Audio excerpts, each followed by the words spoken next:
أعوذ بالله من الشيطان الرجيم. بسم الله الرحمن الرحيم. الحمد لله رب العالمين، وبه نستعين على أمور الدنيا والدين، وصلى الله وسلم على سيدنا ومولانا محمد خاتم النبيين وعلى آله وصحبه أجمعين، ولا حول ولا قوة إلا بالله العلي العظيم. اللهم لا علم لنا إلا ما علمتنا إنك أنت العليم الحكيم، ولا فهم لنا إلا ما فهمتنا إنك أنت الواسع الكريم. نسأل الله سبحانه وتعالى أن يعلمنا ويفهمنا ويفتح علينا فتوح العارفين، إنه بذلك قدير وبالإجابة جدير، وهو حسبنا ونعم الوكيل. إلى حضرة النبي محمد صلى الله عليه وسلم. الفاتحة.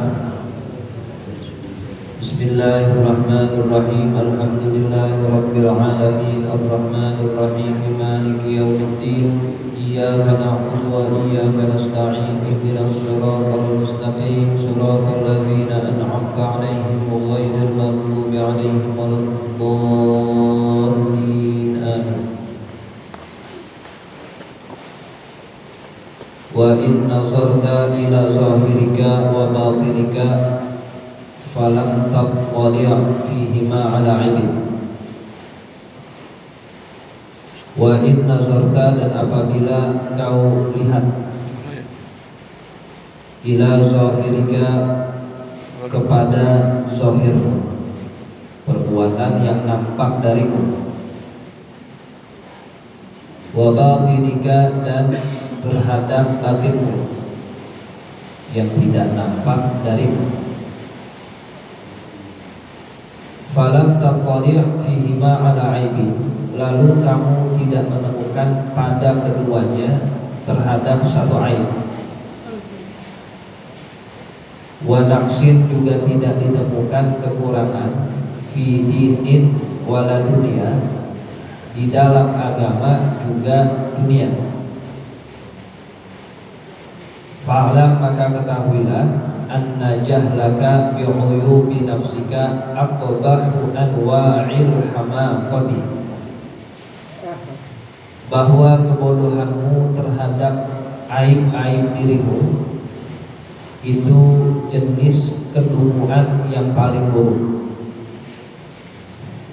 Umpama kita sudah melihat-lihat diri kita sendiri, baik perbuatan zahir, perbuatan yang nampak sehari-hari kita lakukan, atau hal-hal yang terpendam di dalam hati, kita cek semua tuh, yang zahir dan batin kita. Tapi kita ketemuin di dalam diri kita satu aib atau kekurangan, maka sesungguhnya kamu tuh orang bodoh, orang yang lumpuh, yang paling buruk. Gak ada yang namanya manusia pasti punya aib, punya kekurangan. Jadi kamu salah ngeceknya kalau tidak menemukan kekurangan di dalam dirimu. Wala aiba, dan tidak ada sebuah aib a'zamu minal humqi, yang lebih besar dari kebodohan. Walau aradallahu bika khairan, dan jikalau Allah inginkan terhadapmu satu kebaikan, labassaraka bi'uyubi nafsika, niscaya Allah perlihatkan kepadamu aib-aib dirimu. Berarti kamu tidak dikehendaki baik oleh Allah, sebab kamu tidak temukan kekurangan di dalam dirimu. Orang yang Allah hendaki dirinya kebaikan, itu Allah perlihatkan kekurangan dirimu, bukan kekurangan orang, tapi dirinya itu diperlihatkan oleh Allah dengan kekurangan-kekurangan, sehingga senantiasa dia merubahnya dengan kebaikan. Faru'iyatuka nafsaka bi'ainir ridha, maka penglihatanmu terhadap dirimu dengan pandangan keridhaan. ghayatu ghabawatika wa jahlika, sehabis-habisnya kebodohan dan kedunguan. Kalau seseorang menganggap dirinya sudah tidak ada kekurangan, tidak ada aib, dia ridho terhadap dirinya, itulah penghabisan sifat bodoh yang ada pada dirinya. Karena tidak ada orang yang gak punya aib, gak punya kekurangan, pasti ada. Orang yang ingin mengetahui aib dirinya, kekurangan dirinya, bisa dilakukan dengan pacaran. Kalau kita pengen tahu sebanyak sejauh apa aib kita, kata para ulama, yang pertama sering-sering duduk di bawah para ulama yang benar-benar mereka tulus menasihati kamu, mereka tulus memberikan kamu satu masukan dan nasihat sehingga kekuranganmu itu terlihat. Tanya kepada mereka, saya kurangnya apa? Saya aibnya apa? Kalau seorang gurunya itu jujur, wasir, dia akan kasih tahu kekurangan murid-muridnya itu. Enggak ada mujamalah atau basa-basi. Kalau dikata ada kurang, ya disebut. Itu yang pertama. Yang kedua, carilah teman yang jujur, kawan yang tulus menasihati. Kawan kalau tulus, ketika ada aib atau kurang di diri kita, dikasih tahu kan ini, kamu tuh harus begini, harus seperti itu, karena dia jujur, dia tulus. Bukan sebaliknya, kita berbuat jahat sama dia didukung. Nah, itu bukan kawan yang jujur. Cari kawan-kawan yang tulus, yang menasehatinya itu dengan benar. Yang ketiga, dengerin perkataan orang yang kita anggap musuh. Bukannya kita bermusuhan sama orang, tapi kalau memang ada orang yang tidak suka dengan kita, itu penilaiannya kita dengerin. Kamu tuh begini, bisa jadi benar memang kita orang yang begitu. Jadi memang kita orangnya yang dikatakan oleh mereka. Kalaupun kagak, ya berarti kita harus melakukan perbaikan dalam hal itu. Yang keempat, sering-sering lihat tingkah orang lain, khususnya orang-orang yang beriman. Nah, dikatakan innal mu'mina mir'atul mu'minin. Perilaku orang beriman itu seperti kaca bagi orang beriman lain. Kalau orang kita lihat melakukan kekurangan, ya bisa jadi kita kayak dia, bisa jadi kita merupakan orang yang seperti itu juga. Nah, itu pacaran. Apabila kita ingin mengetahui kekurangan dan aib diri kita, sehingga bisa menjadikan bahan perbaikan. Tsumma in kunta shadiqan fi dhannika. Kemudian apabila engkau memang orang yang benar di dalam dugaanmu, umpama kata emang kita cek diri kita zahir dan batin kagak ada kurangnya, umpama nih menduga emang saya sih kayaknya gak ada kurangnya, ini gak ada aib, umpama begitu, fashkurillah ta'ala alaihi, dia bersyukur kepada Allah Ta'ala atas hal itu. Sih kayaknya ini gak ada aib, gak ada kurang, lempeng-lempeng aja sih kayaknya. Kalau memang begitu keadaannya, ya bersyukur. Wala tufsiduhu bisalbin nas, namun jangan engkau rusak hal itu dengan mengumpat-ngumpat orang lain. Wattamammuti bi'a'radihim, dan raung terhadap kehormatan orang lain. Fa inna zalika min a'shamil ghuyub, karena sesungguhnya yang demikian adalah aib-aib yang paling besar. Kalau memang ada orang yang merasa tidak ada kurangnya, ya bersyukur. Jangan kamu merendahkan orang lain, jangan kamu menjatuhkan kehormatan orang lain. Jadi kalau begitu jadi ada aib, begitu jadi ada kurangnya. Tapi nggak ada orang yang nggak ada kurang aib itu, nggak ada, pasti ada. Sebab manusia tempat salah dan dosa, kecuali di Nabi memang terjaga dari dosa. Tapi kita bukan Nabi, pasti ada salahnya. Nah, itu menjadi renungan kita untuk selalu melakukan evaluasi. Al-rabi'u, adapun yang keempat, al-mira'u wal jidal, berbantah-bantahan dan berdebat. Wa munaqasyatun nasi fil kalam, dan mengkritik orang lain dalam perkataannya. Ini hal yang keempat yang mesti dijauhi dari lisan kita. Dari pertama tuh berdusta kemarin, lalu berbuat salah dengan lisan, sumpah palsu. Ini yang keempat, jauhi dari berbantah-bantahan dan berdebat serta mengkritik perkataan orang lain. Fadzalika fihi izabun, karena sesungguhnya di dalam hal itu terdapat hal yang menyakiti lil mukhatabi, terhadap lawan bicara, wa tajhilun lahu, dan menganggap dia bodoh, wa ta'nun fihi, dan mencemarkan harga diri. Kita bantah omongan orang, berbatin orang, itu sama saja kita menyakiti dia, anggap dia bodoh, dan kita menjatuhkan harga diri. Wa fihi sana'un 'ala nafsi, dan di dalam hal itu terdapat sanjungan terhadap diri sendiri. Dia merasa bisa, dia merasa jago.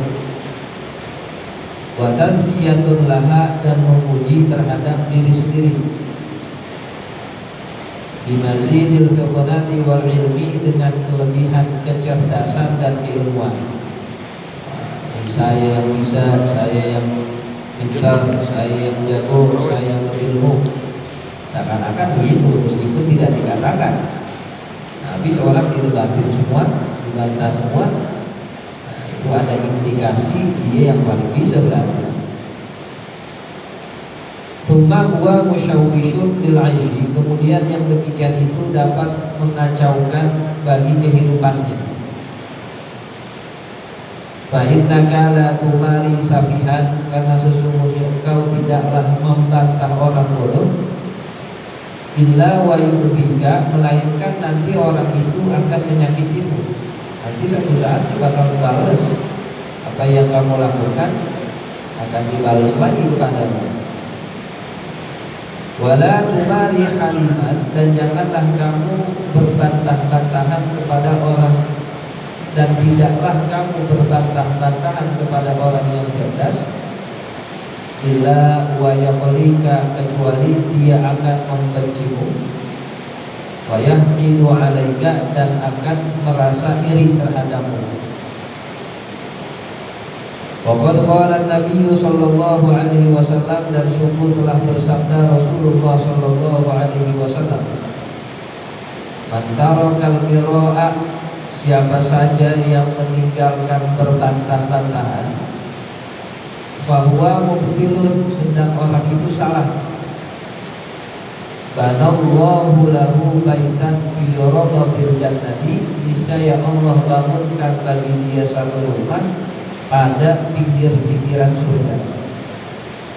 Dia salah, lalu dibantah, dia nggak balas, maka orang itu Allah berikan nanti satu rumah yang ada di pinggir surga. Wa man tarakal mira'a, dan orang yang meninggalkan berbantahan, wa huwa muhiqqun, sementara dia benar. Banallahu lahu baitan fi a'lal jannati, niscaya Allah akan bangunkan bagi dia satu rumah di tempat tertinggi pada surga. Dia benar, dibantah sama orang, kan bisa saja dia menjawabnya, bisa saja dia membela dirinya. Dia benar, nggak takut bagi dia, sebab dia benar. Tapi sama dia ditinggalin itu, nggak usah panjangin. Meskipun saya benar, udah biar cepat rapi dan dia maju. Nah, orang yang begitu, yang tidak menjawab bantahan orang meskipun dia benar dan bisa. Orang seperti itu mendapatkan satu rumah di tempat yang paling tinggi di surganya Allah Subhanahu wa taala. Itulah keistimewaan orang yang dapat menahan dirinya dari berbantah-bantahan. Kalau salah, ya memang dia salah. Kalau dibantah orang, ya benar memang saya salah. Saya nggak akan jawab lagi. Dia nggak kalah, tapi memang tidak ingin menjadikan hal itu lebih panjang aja. Dapat satu surga biar pada di pinggiran yang namanya surga enak juga. Ada orang benar lalu dibantah dengan perkataan-perkataan dia jawab. Kalau dia jawab bisa aja orang yang benar. Nanti Allah bangunkan bagi dia satu rumah di tempat tertinggi di surga, lebih khusus lagi dari yang pertama. Wala yanbaghi da'aka syaitan, dan tidak selayaknya setan itu menipu kamu.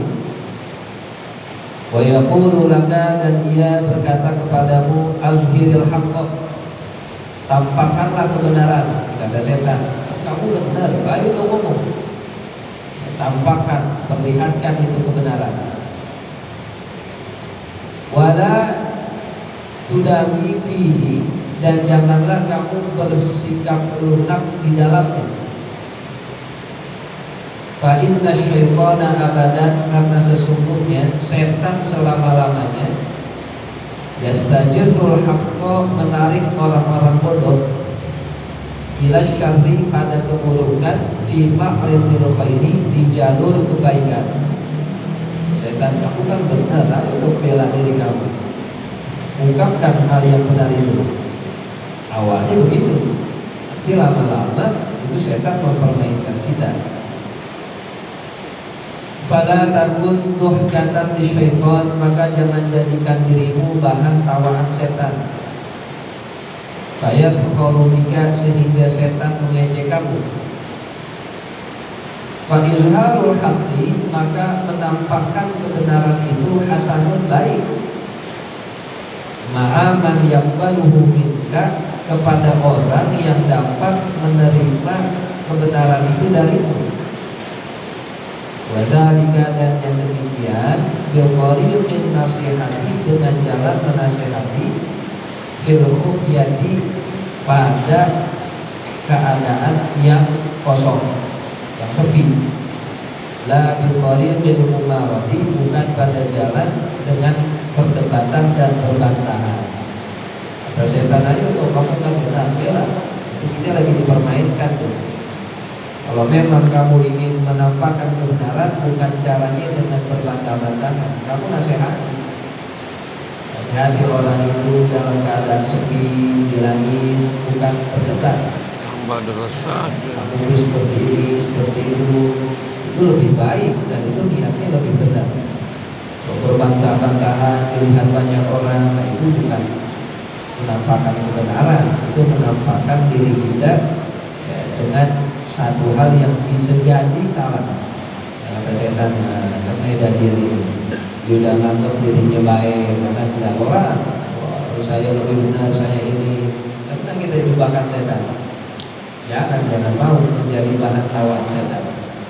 Coba kalau dia membantah, kita diam dulu. Nanti dia bilangin dia dalam keadaan sepi, depan banyak orang. Saya menasihati kamu karena Allah, yang benar itu seperti ini, seperti ini, seperti ini. Nah itu baru orangnya paham, arti ada apa yang dilakukan. Walin nasihati, dan bagi sebuah nasihat, sifatun wahayatun, terdapat sifat dan bentuknya. Wa yuhtaju fiha ila talattufin, dan dibutuhkan di dalam sebuah nasihat terhadap sikap yang lembut. Ciri-ciri nasihat begini.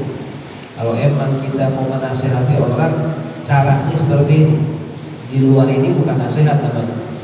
Pertama, dengan sikap yang lembut. Wa illa, karena jikalau tidak, sorot fatihatan, jadilah hal itu fatihah, buka aib orang. Dan bilangin dia depan banyak orang, itu bukan nasihat, namanya kita malu-maluin dia. Ya, semua orang tahu. kita nasihatin di grup, di sini 100 orang, semuanya tahu dengannya. Ya, si bapak ini jangan ini ya, jangan ini ya. Bilanginnya di forum itu ya, yang tahu kan dia doang. Ya, semuanya jadi tahu, yang tadinya nggak tahu jadi tahu. Telepon, suruh ke rumah kita sendiri, atau kita ke rumah dia sendiri, itu caranya. Jadi antara kita dengan dia saja. Kalau memang niatnya nasihatin, kalau niatnya malu-maluin orang begitu ya pantas. Nah itu tidak dibenarkan. Wa kana fasaduha aktsara min salahiha, dan adalah kerusakannya itu lebih banyak dari kebaikannya. Kalau niatnya begitu, jangan seperti ini. Meskipun niat kita benar, ya bilangin dia, itu keburukannya lebih banyak. Ya orang semuanya jadi tahu, yang tadinya nggak tahu jadi tahu, karena menasihatinya di depan banyak orang. Wa man khalaqa mutafaqqihatal asri, dan orang yang sering berkumpul dengan pelajar zaman sekarang, ghaliba ala tab'ihi, mayoritas itu tabiatnya al-mira'u wal jidal, berbantah-bantahan dan berdebat. Ini kata Imam Ghazali. Ini zaman sekarang pelajar-pelajar sifat dan tabiatnya sudah mulai bergeser dengan debat, dengan berbantahan. Yang Imam Ghazali 500 tahun yang wafat 505 tahun Hijriah. Sekarang berapa? 1440 itu 1000 tahun yang lalu. Jadi kalau 1000 tahun yang lalu, sekarang makin banyak begini. Banyak yang begini. Kata Imam Ghazali, zaman saja itu begini orang, namanya sering debat. Wa asura alaihi sabtu, dan sulit bagi mereka buat diam. In alqa ilaihim ulama usu, apabila menyampaikan kepada mereka ulama yang buruk. Anna dzalika huwal fadlu, bahwasanya berdebat, berbantahan itu lebih utama. Panas-panasan, kompor-komporin. Kata ulama, kamu tidak debat aja, bantah-bantahan aja. Ulama maksud namanya. Ulama yang benar justru dia meredam. Wal qudratu 'alal muhajati wal munaqasyati, dan kemampuan atas berhujjah dan munaqasyah, saling berdebat, mengkritik. Huwal ladzi yutamaddahu bihi, itulah yang dipuji atasnya. Tapi itu ulama, kamu kan bisa berhujjah, bisa saling mengkritik, itu bagus tuh. Fafirra minhum firaraka minal asad, maka larilah kamu dari ulama model seperti itu, seperti larinya kamu dari singa. Kalau ada yang ngompor-ngomporin kita, meskipun katanya ulama, tapi dia mengatakan ini kamu lawan, kamu kan bisa, kamu kan berilmu, itu bagus tuh begitu, lari dari orang seperti itu. Ulama yang benar, baik, tidak seperti itu, justru dia meredam. Dulu saya tuh waktu pulang dari Mesir, ada sebuah peristiwa fitnah. Jadi di kampung saya dianggap orang Syiah. Di kampung saya itu baru pulang. Jadi ada satu kejadian di mana saya menjelaskan sebuah hal, lalu dianggap oleh satu orang di forum itu penjelasannya kurang masuk dengan orang situ. Lalu kami orang berpulang dari Timur Tengah, jadi memberikan pemikiran yang berwarna, jadi jauh dari kata-kata pemahaman Syiah. Akhirnya fitnah ini ternyata melebar keluar sampai kampung sebelah itu mengatakan ini. Kalau di kampung kita juga mungkin katanya di sini ada orang Syiah gitu. Dibilang seperti itu. Wah, katanya kita baru pulang, dia udah nyambung kitab sebagai terus open. Ingin jelasin kalau yang kita omong itu bukan Syiah, ada dalilnya. Ahlu sunnah bukan dia, dia udah siapin setas. Saya pengen permohonan itu mau nyiapin jawaban itu, bukan berdebat jawab. Pergi ke guru kita, alaihi rahmatullah. Saya jelaskan dulu perkaranya, guru ini. Apa kata guru? Ya, tapi kita lama sendiri dan itu yang tadi kitab dari kita Google lagi, kita taruh lagi di lemari udah jadi. Tuh ulama begitu, dia bukan ngomong, oh iya apa jadi guru saya mau ngapain? Kalau guru kita tahu kita sih, kita diomelin juga sih. Guru kita tahu siapa kita. Ada dia nggak usah ngapain? Dia bilang, ntar lama-lama dia lagi sendiri. Di dalam itu kita udah siapin sebentar gitu, Google kita. Akhirnya orang itu sekarang ini dekat benar apa kita? Jadi lama. Ada rahmatullah. Jadi ya namanya seseorang itu benar-benar bisa mempengaruhi kita dengan akhlak, dengan bagaimana mereka menjadikan akhlak itu yang menjadi panduan. Bilang seperti itu, ya terus kampung udah fitnah kita, kampung terbakar oleh omongan orang ini, bahkan sampai ke kampung-kampung ini kita bukan ngomongin orang sebagai pelajaran buat kita sendiri. Dan beliau jauh bisa bicara. Kalau bilang orang sekarang kita deket banget dulu habis kita di itu bagaimana ya ulama yang benar tidaklah menjadikan hal itu sebagai suatu yang bagus dan tapi kita diberikan pemahaman yang benar. Kemudian wa'lam annal irada sababul maqti 'indallahi wa indal qadar.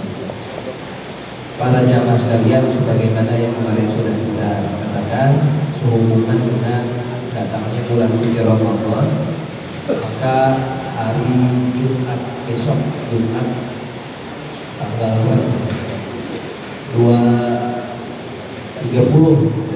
30 Januari menjadi pertemuan terakhir kita, artinya tawakuf sebentar.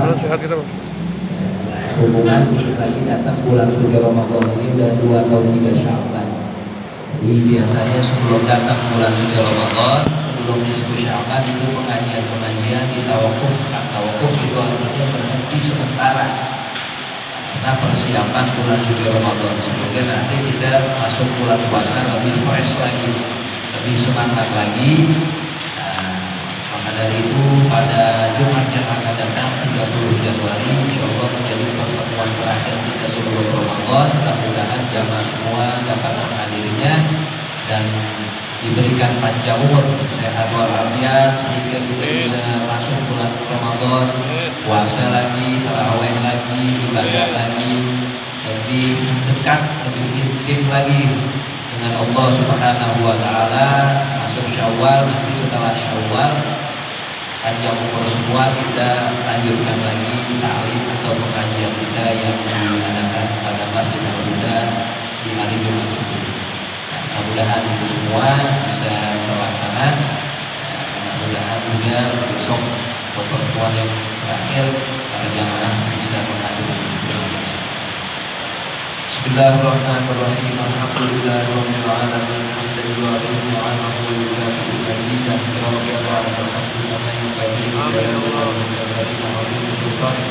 Allahumma shalli ala sayyidina Muhammad wa ala alihi wa sahbihi ajma'in.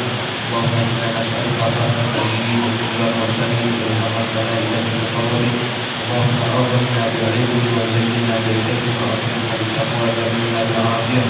Allahumma anna Allahu syahiduna Allahumma ta'awilna Allahumma alina Allahumma alina mustashir wa'anna يقولي مستشهد معنا ذلك كله مستشهد معنا ذلك كله ربنا أسلمنا نورنا وإننا إنك على كل شيء قدير ربنا أسلمنا نورنا وإننا إنك على كل شيء قدير ربنا أسلمنا نورنا وإننا إنك على كل شيء قدير ربنا هب لنا